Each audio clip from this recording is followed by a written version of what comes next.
as far as the decision rendered against former Prime Minister Imran Khan today is concerned, the decision forms a part of a series of judgments through which prime ministers and other important politicians have been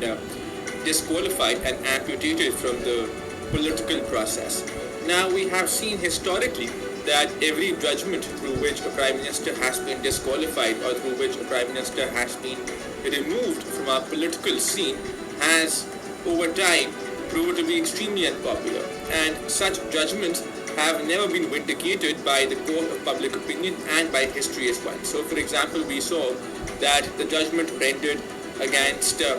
former Prime Minister Zulfikar Ali Bhutto, through which he was sentenced to death, that judgment over time has not only exposed that judgment for its legal lacunas, but that judgment has also, now other facts underpinning that judgment have also come to light, which have established that the judges who were rendering that judgment were facing a number of pressures from the political dispensation of that time. More recently, we saw that the judgment through which former Prime Minister Nawaz Sharif was disqualified, that judgment over time has also become extremely unpopular, not only for the pressures that the judiciary at that time was facing, but also for the weaknesses, the jurisprudential weaknesses that that judgment was laced with. Now, if we look at the decision that is rendered today, the decision through which former Prime Minister Imran Khan has been disqualified.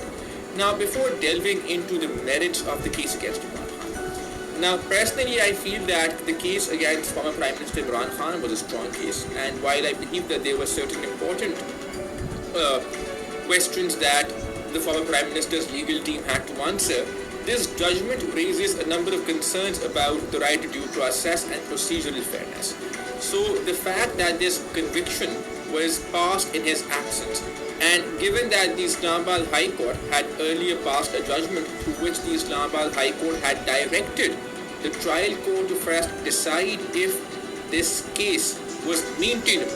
So the Islamabad High Court had earlier directed the trial court to first determine if these proceedings were maintainable and only decide whether or not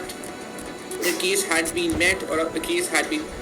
or if the Election Commission had satisfied that there was a case against Imran Khan once the question of maintainability had been determined. And the Islamabad High Court had specifically directed the trial court to decide the issue of maintainability on its merits. Nonetheless, given that the question of maintainability was still not decided on merits, and given that the trial court simply dismissed all concerns and all applications questioning the proceedings' maintainability on grounds that the accused counsel was not present in court, I think that raises a number of questions about due process and procedural fairness. So